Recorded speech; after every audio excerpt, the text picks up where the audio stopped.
Bila ada orang mengatakan jangan kaji-kaji tentang agama orang lain, kita tidak mengkaji agama orang lain.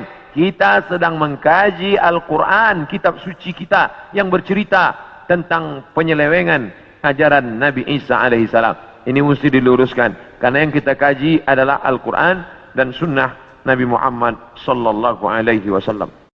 Halo semua. Seperti yang kita dengar dari Ustadz Abdul Somad, dia bukan mengkaji agama lain, tetapi dia mengkaji Al-Quran, mengkaji kitab sucinya sendiri. Tetapi, masalahnya, Al-Quran isinya menuduh agama lain dengan sembarangan, dan memberikan perintah untuk menyerang orang-orang yang beragama lain. Oleh karena itu, sebagai penganut agama yang dibicarakan, dan diancam untuk diserang oleh Al-Quran, saya mempunyai hak jawab untuk membantah apa yang telah dituduhkan oleh Al-Quran. Jadi, pada video ini, kita akan mendengarkan apa yang dikatakan oleh Ustadz Abdul Somad, sambil membantahnya satu persatu. Oke, kita mulai aja ya.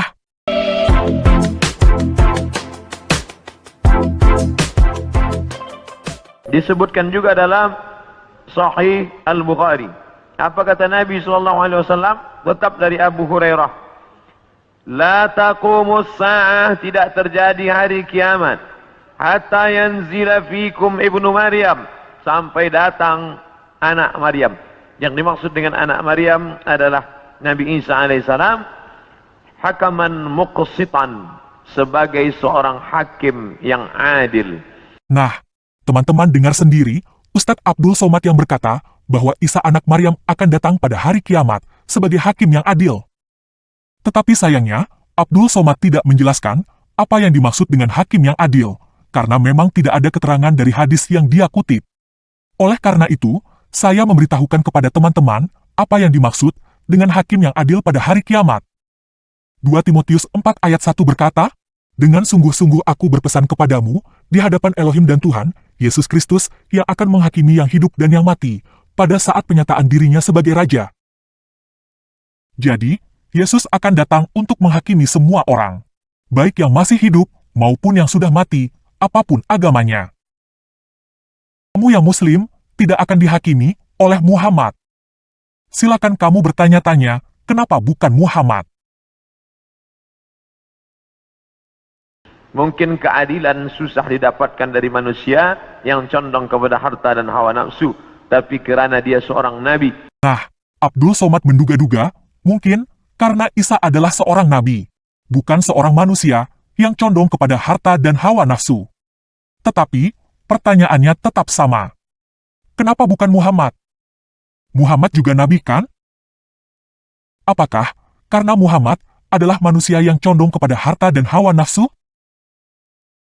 Kalau menurut kamu, Muhammad bukan manusia yang condong kepada harta dan hawa nafsu, dan Muhammad adalah nabi? Kenapa bukan Muhammad yang jadi hakim yang adil? Kenapa Isa? Bukankah Al-Quran Surah 95 ayat 8 berkata bahwa hakim yang adil adalah Allah?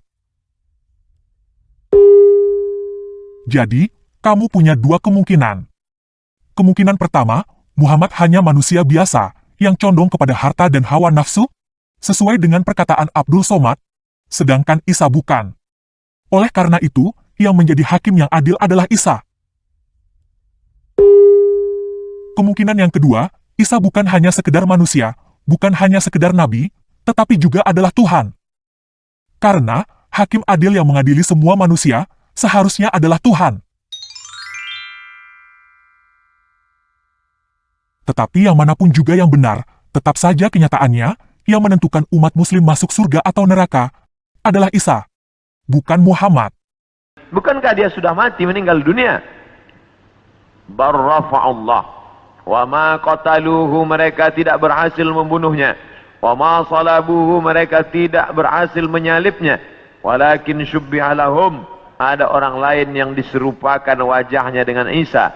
Dialah Yudas Iskariot, dialah Yahuza, yang kemudian ditangkap oleh tentara daripada Yahudi yang benci akan Isa, dan mereka menyalibnya di tiang Golgota, dan mereka mengatakan inilah dia. Maka kata Allah, wa ma qataluhu yaqina, mereka tidak yakin seyakin-yakinnya tentang itu.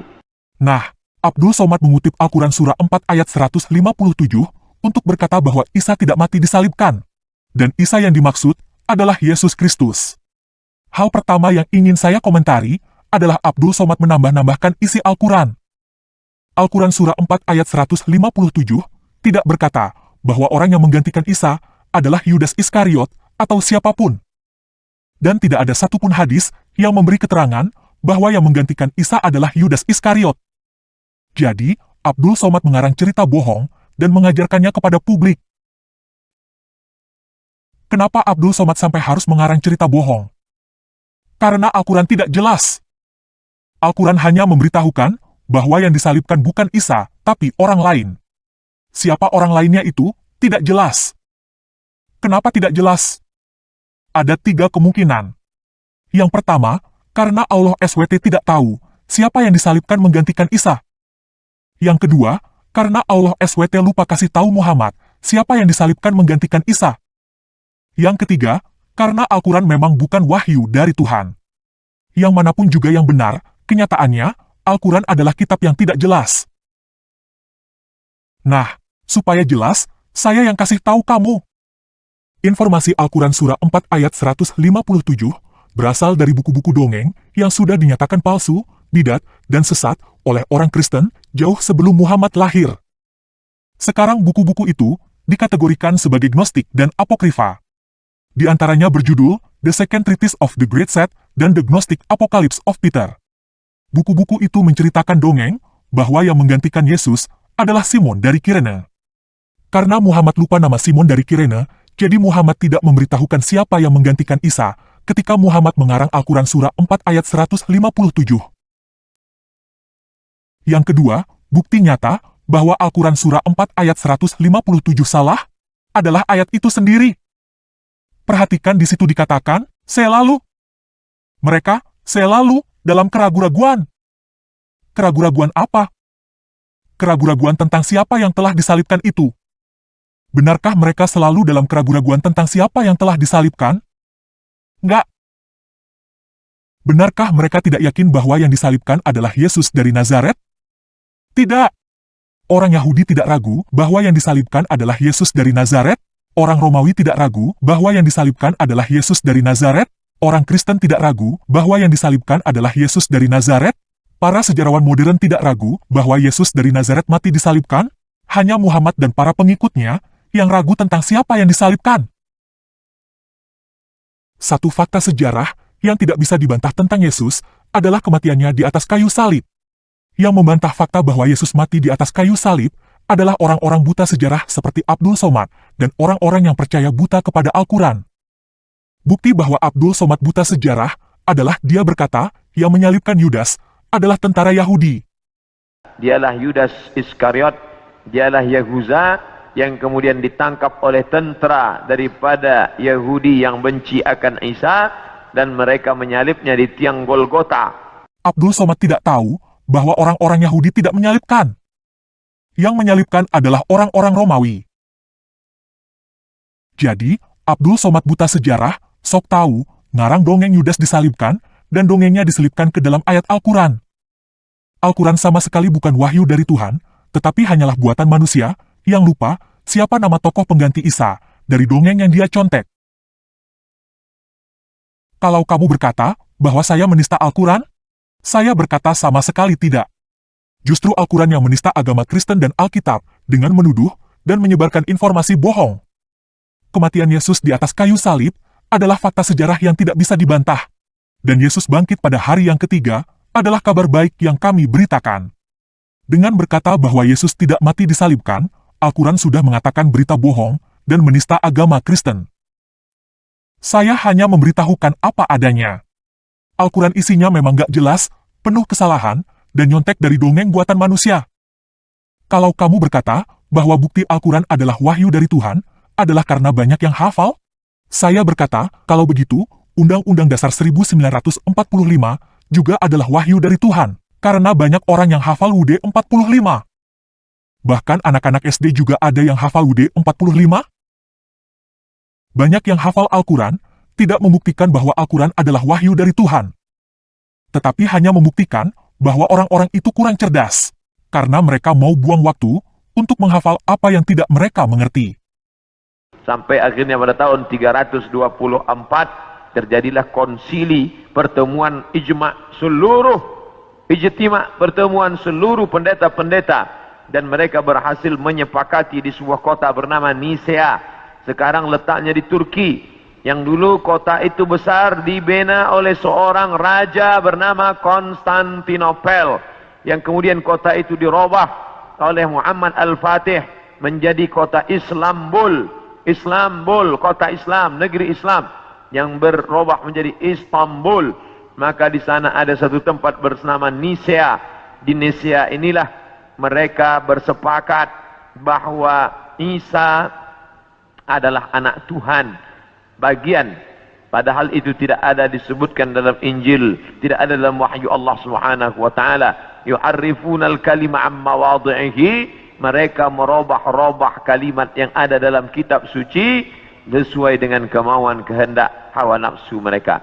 Nah, koreksi pertama untuk Abdul Somad adalah konsili Nikea terjadi pada tahun 325, bukan 324. Koreksi yang kedua adalah konsili Nikea bukan mensepakati bahwa Yesus adalah anak Elohim, tetapi mensepakati bahwa anak Elohim sudah ada bersama dengan Elohim sebelum segalanya diciptakan. Koreksi yang ketiga adalah konsili Nikea tidak mengubah apapun di dalam Alkitab, karena konsili itu tidak membahas tentang kanonisasi Alkitab. Maka mereka tidak berhasil membunuhnya. Allah mengangkatnya dan dia belum meninggal dunia. Sampai masanya menjelang hari kiamat, Nabi Muhammad SAW bercerita bahwa Nabi Isa ini akan turun menjadi pemimpin yang adil. Apakah dia membawa syariat baru lalu menasakh syariat Muhammad SAW? Tidak. Dia menghidupkan lagi sunnah-sunnah Rasulullah SAW. Dia menjadi imam di masjid. Dia mengajak orang salat berjamaah. Dia tetap menegakkan syariat Muhammad. Dia tidak menasakh apapun kerana dia datang sesudah Nabi Muhammad. Maka dia sendiri pun ikut syariat Nabi Muhammad sallallahu alaihi wasallam. Dia tidak hanya sebagai seorang ulama, dia tidak hanya sebagai orang yang faham agama, tapi dia menjadi hakaman muqsitan, sebagai pemimpin yang adil, yang akan memimpin dunia. Bila ini terjadi, maka hari kiamat akan segera tiba. Ini termasuk tanda yang fisik, yang nampak, yang orangnya langsung. Tempat turunnya disebutkan di sebuah masjid bermenara warna putih di Damaskus, Syam. Maka di antara Nabi SAW, Allahumma barik lana fi Syamina, Allahumma barik lana fi Syamina. Ya Allah, berikanlah berkah di negeri Syam. Negeri Syam disebut negeri yang penuh dengan barakah. Subhanalladzi asra bi'amrihi lailan minal masjidil haram ilal masjidil aqsa alladzi barakna haulahu. Kami berkahi tempat itu linuriyahu min ayatina, karena kami ingin menunjukkan ayat-ayat kami kepada orang yang tidak percaya kepada ayat-ayat. Bahwa Nabi Isa datang tidak membawa syariat baru, tapi dia membatalkan syariat yang sudah dirubah oleh para pendeta. Di antaranya mereka mengatakan bahwa Nabi Isa meninggal dunia tergantung di pelang salib. Maka dibantah. Fayaksirus salib, dia menghancurkan salib. Salib bahasa Arab, salib bahasa kita, palang salib. Maka Nabi Isa datang menghancurkan salib. Ini menunjukkan bahwa akidah salib itu batil, tidak dibenarkan. Karena andai dia benar, pasti Nabi Isa melanjutkannya. Yang menghancurkannya Nabi Isa sendiri. Yang mengatakan itu patung dia, maka itu dibantah oleh Al-Quran. Wa ma qataluhu, mereka tidak membunuhnya. Wa ma salabuhu, mereka tidak menyalibnya. Walakin syubbiha lahum, ada orang lain yang diserupakan dengannya. Bila ada orang berkata, kamu jangan kaji-kaji agama kami, jangan bahas-bahas agama kami, urus sajalah agama kamu. Lakum dinukum waliyadin. Kami tidak mungkin membahas agama kamu kalau Allah tidak menyebutkannya dalam Al-Quran. Allah menyebutkan tentang yang kamu katakan sebagai Tuhan itu dalam beberapa surah. Al-Fatihah, Al-Baqarah, Ali Imran. Nah, saya juga mau mengatakan hal yang sama kepada teman-teman yang berkata kepada saya untuk tidak membahas tentang Islam. Saya tidak akan membahas tentang Islam jika Islam tidak membahas agama saya. Apalagi Al-Quran membahas agama saya dengan keliru. Jadi, saya punya hak dan kewajiban untuk meluruskan kesalahan dan fitnah Al-Quran terhadap agama saya. Apa yang tertulis di dalam Al-Quran hanya tuduhan-tuduhan dan klaim-klaim yang tidak ada bukti. Pada bagian ini, Abdul Somad menuduh sembarangan. Menggunakan Konsili Nikea tahun 325 sebagai alasan kenapa Isa tidak mati dan langsung diangkat pada abad pertama. Cacat logika Abdul Somad tentang kronologi peristiwa ini bisa disebabkan karena terlalu banyak baca Al-Quran yang juga tidak paham kronologi. Isi Al-Quran kacau balau, berantakan, acak-acakan tanpa kronologi. Cerita yang satu tidak selesai bisa loncat ke cerita yang lain, sehingga pembacanya tidak mengerti tentang urutan waktu terjadinya suatu peristiwa. Pada bagian ini, Abdul Somad juga membahas tentang apa yang akan terjadi pada masa yang akan datang ketika Isa turun. Sebenarnya Abdul Somad punya hak untuk menghayal tentang apapun yang dia inginkan. Tetapi, kamu yang mendengarkan Abdul Somad harus tahu bahwa Abdul Somad tidak paham tentang masa lalu. Seseorang yang tidak paham tentang masa lalu, tidak akan paham tentang masa depan. Satu lagi dusta yang Abdul Somad katakan pada bagian ini, adalah Isa mengikuti dan tidak menghapus syariat Muhammad. Salah satu syariat Muhammad adalah jizyah, yang tercantum di dalam Al-Quran Surah 9 ayat 29. Al-Quran tidak pernah membatalkan syariat ini. Tetapi menurut hadis, diantaranya hadis Sahih Al-Bukhari nomor 3192, dan hadis Muslim nomor 221, Isa akan menghapuskan jizyah. Jadi menurut sumber-sumber Islam sendiri, Isa bukan hanya membatalkan syariat Muhammad, Isa bahkan membatalkan Al-Quran. Dengan kata lain, Abdul Somad berdusta tentang agamanya sendiri, ketika dia berkata bahwa Isa mengikuti dan tidak menghapuskan syariat Muhammad. Ahli keluarga Imran. Imran punya anak bernama Maryam. Maryam punya anak laki-laki bernama Isa. Dan Imran punya istri bernama Hannah. Hannah punya saudari perempuan, melahirkan anak laki-laki bernama Yahya. Dan Yahya punya ayah bernama Zakaria. Maka inilah keluarga yang kecil. Ada Imran, ada Hannah, ada adik Hannah, adik yang melahirkan Yahya, nama suaminya Zakaria, dan Hannah melahirkan anak perempuan bersama Maryam, dan Maryam punya anak laki-laki bernama Isa alaihissalam. Ini keluarga orang baik-baik, ini keluarga orang yang saleh, dan mereka itu tidak pernah mengaku dirinya Tuhan. Al-Masih ibnu Maryam illa rasul. Al-Masih tak lain tak bukan hanyalah seorang rasul.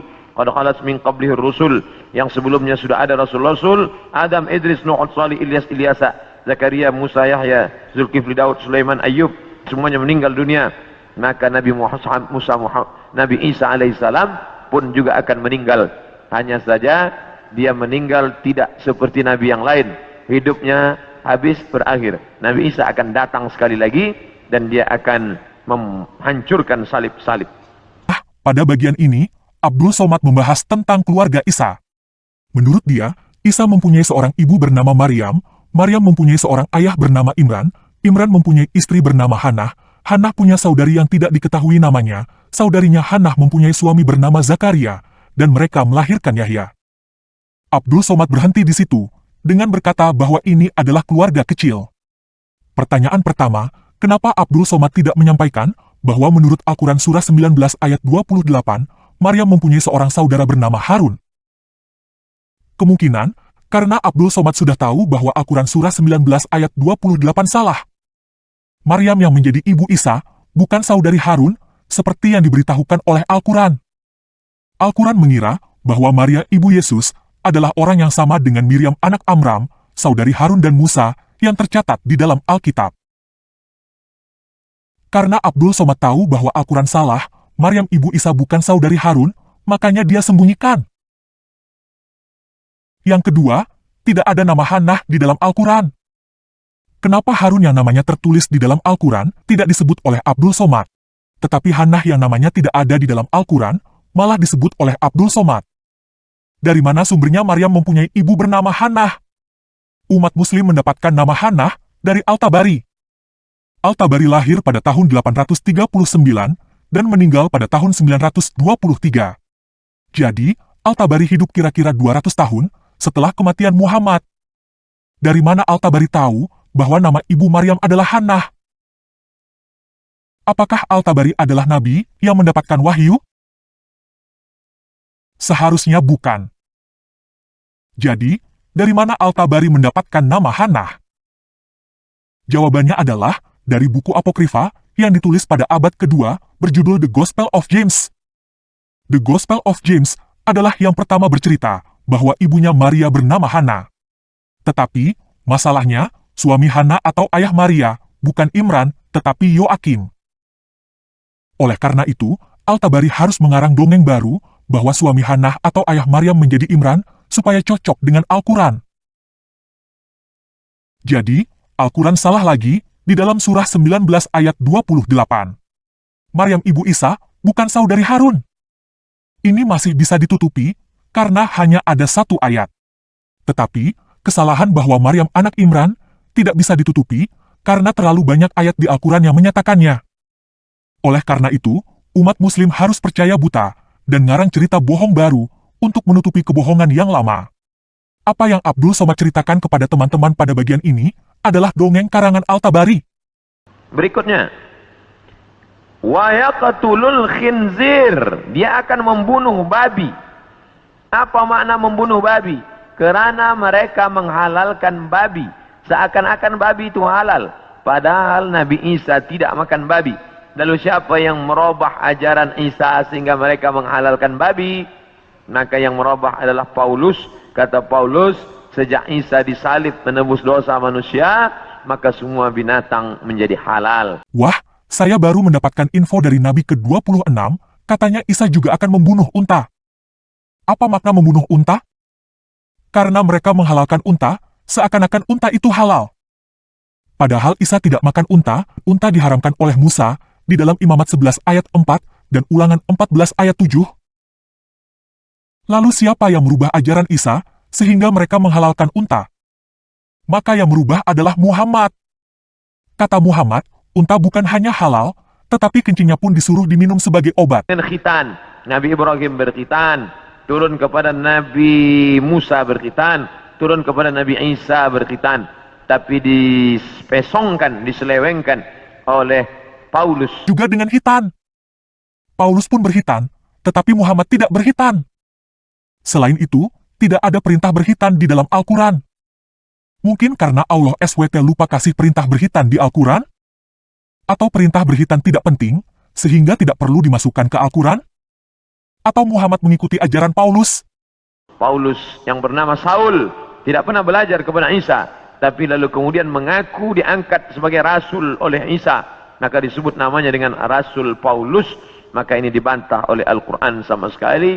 Muhammad yang bernama Kutham tidak pernah bertemu dengan Allah SWT, tapi lalu kemudian ngaku diangkat sebagai rasul oleh Allah SWT. Maka disebut namanya dengan Nabi Muhammad. Maka ini dibantah Al-Quran surah 36, ayat 13-14 berkata, buatlah suatu perumpamaan bagi mereka, yaitu penduduk suatu negeri, ketika para utusan datang kepada mereka, ketika kami mengutus kepada mereka 2 orang utusan, lalu mereka mendustakan keduanya. Kemudian kami menguatkan dengan yang ketiga. Maka, ketiga berkata, sesungguhnya kami adalah orang-orang yang diutus kepadamu. Menurut tafsir Ibnu Katsir, 2 orang utusan pertama, bernama Syamun dan Yuhanna, dan utusan yang ketiga adalah Bulus. Siapakah Syamun, Yuhanna, dan Bulus? Syamun adalah Simon Petrus, Yuhanna adalah Yohanes anak Zebedeus, dan Bulus adalah Paulus dari Tarsus. Jadi Al-Quran bukan membantah, tetapi mengkonfirmasi kerasulan Paulus. Maka Ibrahim Yahudian, Ibrahim bukan Yahudi. Wala Nasranian, Ibrahim bukan Nasrani. Walakin syubbiha lahum, walakin kana hanifan musliman. Dia seorang muslim, hanifan, condong kepada kebenaran, musliman, muslim. Wa ma kana minal musyrikin. Dia tidak mempersekutukan Allah Subhanahu wa taala. Sedangkan Yahudi dan Nasrani mempersekutukan Allah. Yahudi mempersekutukan Allah dengan Uzair.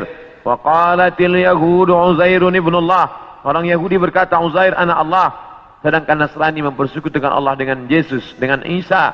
Wa qala an-nasara al-masih ibnullah. Nasrani berkata Al-Masih anak Allah. Maka Al-Quran membantah.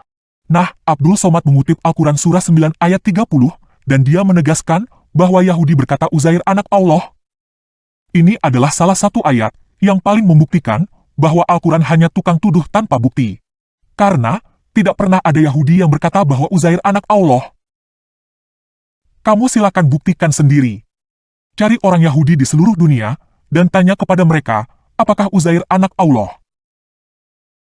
Tidak ada Yahudi yang berkata bahwa Uzair anak Allah. Kalaupun kamu bisa memaksa satu atau sekelompok orang Yahudi untuk berkata Uzair anak Allah, supaya Al-Quran kelihatannya benar, tetap saja itu berarti Al-Quran cacat logika yang disebut generalisasi. Cacat logika generalisasi itu seperti jika ada orang yang bertemu satu atau sekelompok orang Islam yang merampok, lalu berkata orang Islam adalah perampok.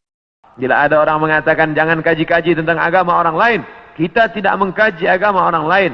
Kita sedang mengkaji Al-Quran, kitab suci kita yang bercerita tentang penyelewengan ajaran Nabi Isa alaihissalam. Ini mesti diluruskan, karena yang kita kaji adalah Al-Quran dan sunnah Nabi Muhammad sallallahu alaihi wasallam. Jika ada orang mengatakan, jangan kaji-kaji tentang agama orang lain, kita tidak mengkaji agama orang lain. Kita sedang membantah Al-Quran yang melemparkan tuduhan dan fitnah terhadap kita. Surah 9 ayat 120, dengan keji memfitnah bahwa Yahudi dan Nasrani tidak akan senang kepada kamu hingga kamu mengikuti agama mereka. Ini mesti diluruskan karena Al-Quran salah dan menyebarkan kebencian. Kamu berkata bahwa Yesus bukan Tuhan dan Paulus bukan Rasul, itu terserah kamu. Tetapi saya sudah membuktikan bahwa Muhammad bukan Nabi dan Al-Quran bukan wahyu dari Tuhan. Oke? Sekian video kali ini. Yesus Kristus penguasa saya, mengasihi kita semua. Oh my